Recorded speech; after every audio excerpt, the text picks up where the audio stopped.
요한복음과 신앙 74번째 시간으로 요한복음 10장 40절에서 42절 말씀 가지고 다시라는 말씀의 제목으로 주신 은혜 같이 나누기 원합니다. 유명한 분강사인 빌리 그레암 목사님 사모님이신 루스 그레암 사모님에게 기자들이 질문을 던졌어요. 사모님, 목사님하고 살면서 힘든 적은 없었습니까? 또 그렇게 힘들 때 혹시라도 목사님하고 이혼하는 것 한번 생각해 보지 않으셨습니까? 라고 질문을 던졌습니다. 그러자 루스 사모님은 나는 빌리 그레암 목사님하고 살면서 단 한 번도 이혼을 생각한 적이 없었습니다 라고 대답을 했어요. 그러자 여기저기서 박수를 치면서 역시 대단한 사모님이십니다 라고 칭찬을 했습니다. 박수리가 다 젖어들 쯤에 루스 사모님이 이렇게 얘기를 했습니다. 나는 살면서 단 한 번도 빌리 그레암 목사님하고 이혼을 생각한 적은 없었습니다. 그러나 죽이고 싶었던 적은 참 많았습니다. 그럴 때마다 나는 다시 사랑하려고 했고, 다시 이해하려고 했고, 다시 용서하려고 했기 때문에 지금까지 부부로 살아올 수 있었습니다라고 대답을 했습니다. 여러분, 부부라면 다 공감하는 얘기죠. 여러분, 부부라면 지금 다시 내가 무엇을 하고 있느냐가 참 중요해요. 또 신앙생활도 마찬가지예요. 내가 지금 다시 무엇을 하고 있느냐가 참 중요하더라고 하는 것입니다. 오늘 본문의 내용은 유대인들이 예수님이 가는 곳곳마다 예수님을 잡아 죽이려고 해요. 그때 예수님은 다시 복음을 전하고요. 다시 사역을 하고요. 다시 전도를 하고 다시 천국 복음을 증거하고 있더라고 하는 것입니다. 신앙은 이 다시의 은혜가 있더라는 거예요.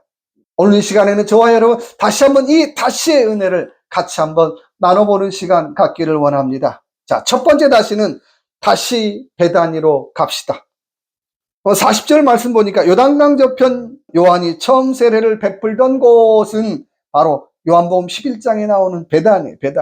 베다니는 예루살렘에서 오리가 채 안 떨어진 굉장히 가까운 동네입니다. 그 동네 이름은 무화과의 동네, 가난한 사람들의 마을, 또 심지어는 슬픔의 동네라고 하는 별로 썩 좋은 이름의 뜻이 아니에요. 그런 이름의 뜻을 가지고 있는 동네였습니다. 그런데 베다니는 예수님에게 굉장히 특별한 의미가 있었던 동네였습니다. 왜 그랬을까요? 첫째는 우리가 잘 아는 것처럼 요한복음 11장에 보니까 나사로의 부활이 있었던 곳이에요. 부활의 무엇인가를 샘플로 보여준 동네가 바로 베다니였어요. 또 베다니 어떤 일이 있었나요? 예수님께서 세례 요한에게 그 가까운 베다니에서 가까운 요단강에서 세례받았던 곳이에요. 그래서 지금도 성지순례 가면 베다니 가까운 요단강에 예수님의 세례터가 있어요. 바로 천국 복음의 처음 사역을 시작한 곳, 천국 복음의 처음 선포를 시작한 곳이 바로 베다니입니다. 또 하나 베다니는 우리가 잘 아는 것처럼 7 귀신 들린 막달라 마리아가 하나님 앞에 예수님 앞에 치유받고 옥합을 깨트린 곳이 바로 베다니였어요. 그리고 베다니는 누가복음에 보니까 누가복음 24장에 보니까는 예수님께서 마지막 사역을 다 정리하시고 승천하신 곳이 바로 베다니였어요. 첫 사역을 시작한 곳도 베다니, 마지막 정말 승천하시고 마지막 사역을 정리하고 승천하신 것도 베다니였어요. 그렇기 때문에 예수님의 사역에 있어서 베다니는 굉장히 중요한 의미를 가질 수밖에 없었다라고 하는 것입니다. 우리는 그런 질문 하잖아요. 왜 하필이면 예수님은 예루살렘, 당시의 수도인 예루살렘에 가서 사역하지 왜 자꾸 베다니에서 사역하셨을까? 그런 질문 하잖아요. 그런데요, 예루살렘에 가서 사역했을 때는 많은 사람들이 반대와 핍박을 했어요. 결국 예루살렘 사람들은 예수님을 반대하고 핍박하고 예수 그리스도를 십자가에 타는 자리에 내몰았다라고 하는 것입니다. 하나님의 역사는 꼭 예루살렘에서만 일어나지 않아요. 베다니에서도 놀라운 하나님의 역사가 일어나더라고 하는 것입니다. 베다니, 가난한 사람들이 모이는 곳이었지만은 어쩌면 영적으로 가난한 심령들이 모이는 곳이었어요. 바로 영적으로 가난한 심령들이 모이는 그곳에서 하나님의 역사는 크게 일어나더라고 하는 것입니다.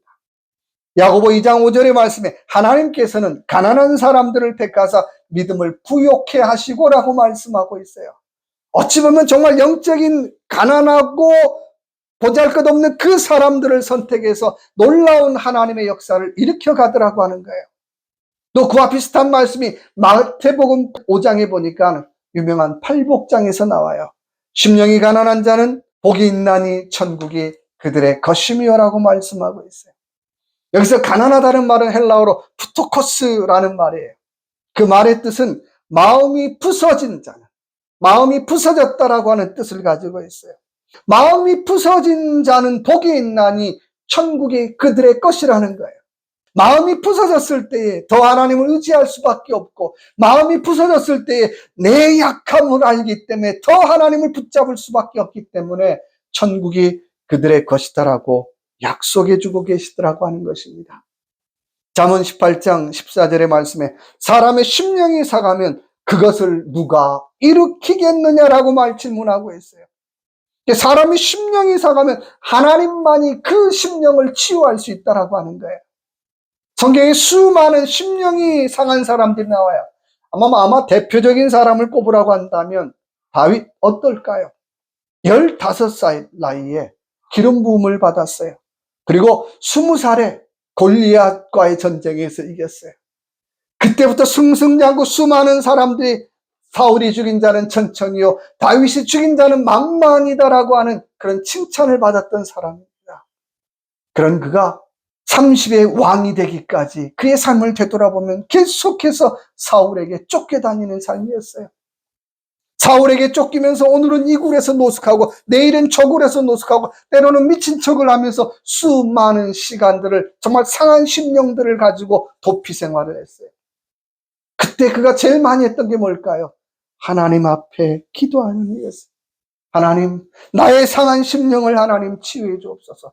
나의 상한 심령을 회복하여 주옵소서. 내가 내 손으로 원수 같지 않기를 원합니다. 하나님, 내 심령을 회복시켜 달라고 하나님 앞에 기도했다라고 하는 거예요. 하나님이 그의 심령을 회복시켜 주실 때, 그의 심령을 강건하게 해주실 때 나이 30이 돼서 왕이 되고 이스라엘 민족의 전후무한 정말 훌륭한 왕으로 하나님 앞에 쓰임 받더라고 하는 것입니다. 여러분, 어떤 인생이 행복한 인생일까요? 마음의 상처가 치유된, 회복된 인생이 행복한 인생이라고 하는 거예요. 여러분, 신앙생활 어떻게 하는 게 재밌게 하는 걸까요? 정말 상한 심령을 주님 앞에 나와서 매 주일마다 치유받고 회복될 때에 그것이 재미있게 신앙생활하는 거예요. 원하기는 저와 여러분의 삶, 정말 주님 주시는 은혜로 상한 심령이 치유하시는, 상한 심령을 치유하시는 하나님의 회복의 은혜를 맛보길 주님의 이름으로 축원합니다. 또 하나는 41절의 말씀 보니까 다시 기적이 아닌 진리를 붙잡고 살라는 거예요. 오늘 유대인들은 세례 요한을 가리켜 이렇게 얘기해요. 세례 요한은 아무런 표적도 행하지 않고 예수님에 대한 말만 전했는데 수많은 사람이 예수를 믿더라고 하는 거예요. 결국 세례 요한이 전한 그 말이 참말이라는 거예요. 세례 요한이 전한 그 말이 진리라고 하는 것입니다. 여러분, 기적이 중요한 게 아니라 진리를 전하는 게 중요한 거예요. 여러분, 신앙생활하면서 물론 기적도 필요해요.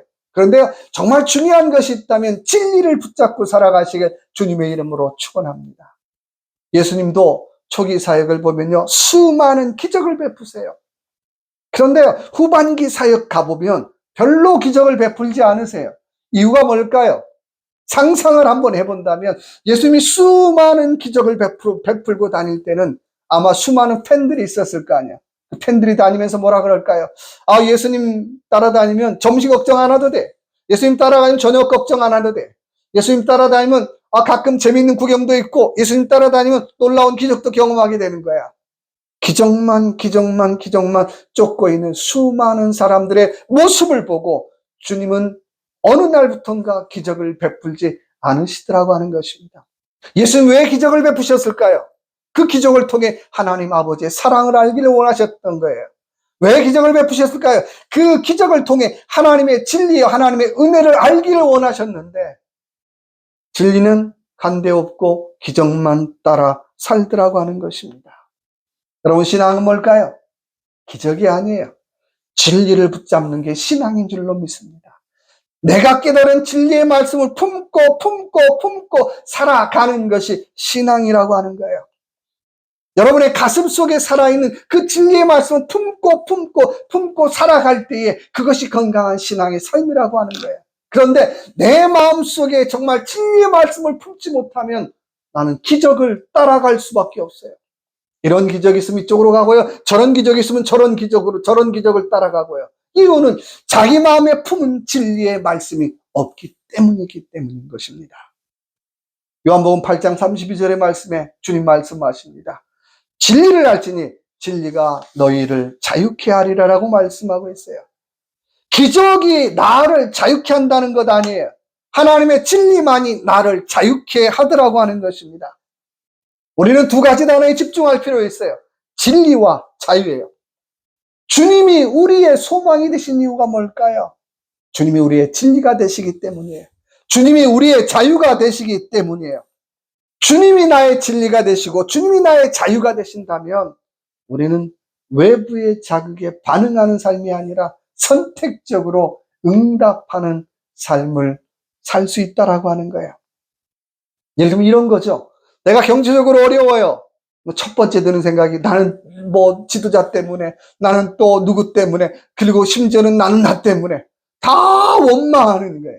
이건 보통 일반적인 삶이에요. 그러나 영적으로 자유함을 경험한 사람은 외부의 자극에 선택적으로 응답하게 돼요. 물론 세상을 원망하며 살아갈 수도 있겠죠. 그러나 이렇게 생각해 보면 어떨까요? 하나님이 이런 어려움을 통해서 나를 더 성숙하게 할 것이다. 하나님이 이런 어려움을 통해서 나를 더 성장하게 할 것이다 라고 하는 고백이 있다면 오히려 그 일은 내가 불평하는 삶이 아니라 인내의 삶으로 바꿔요. 오히려 그 일은 불평의 삶이 아니라 하나님 앞에 감사의 삶으로 바뀌더라고 하는 것입니다. 여러분 무엇을 붙잡고 살아가시겠습니까? 하나님의 교회가 견고해질 수 있는 이유가 있다면 재정 때문도 아니고 사람 때문도 아니에요. 하나님의 진리의 말씀을 붙잡을 때에 하나님의 교회가 건강해지는 줄로 믿습니다.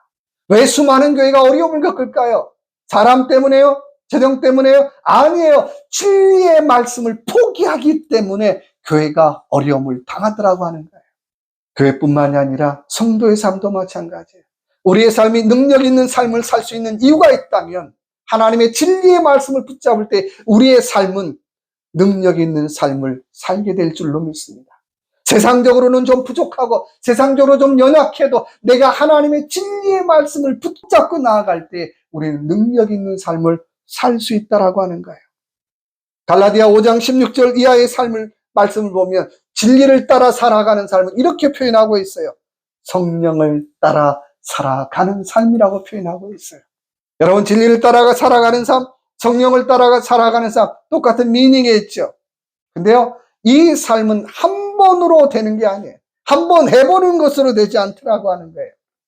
계속해서 keep going 계속해서 시도해 봐야 된다라고 하는 것입니다. 마치 걸음마를 배우는 아이가 한 번에 잘 걸어지든가요. 한 번 일어섰다 넘어지고 한 번 일어섰다 넘어지고 또 걷고 또 걷고 자꾸 넘어지고 또 일어서고 걷기를 반복할 때 어느 날 그가 완전하게 걸을 수 있는 거라고 똑같은 거예요. 그렇게 할 때에 갈라디아 5장 23절 이하의 말씀처럼 성령의 열매를 맺게 된다라고 하는 것입니다. 한 번의 실천으로 되지 않아요. 반복적으로 keep going, 반복적으로 실천할 때 가능한 일이라고 하는 것입니다. 원하기는 저와 여러분의 삶 힘들고 어렵지만 다시 한번 진리를 붙잡고 진리를 따라 살아가는 저와 여러분의 귀한 이 복된 주일 되시길 주님의 이름으로 축원합니다. 참 좋으신 하나님 아버지, 이 한 주간도 진리를 따라 살아가게 하여 주옵소서.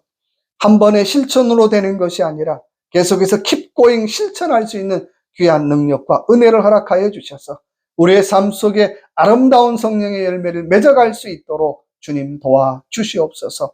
함께하여 주실 걸 믿고 예수님 이름으로 간절히 기도드립니다. 아멘.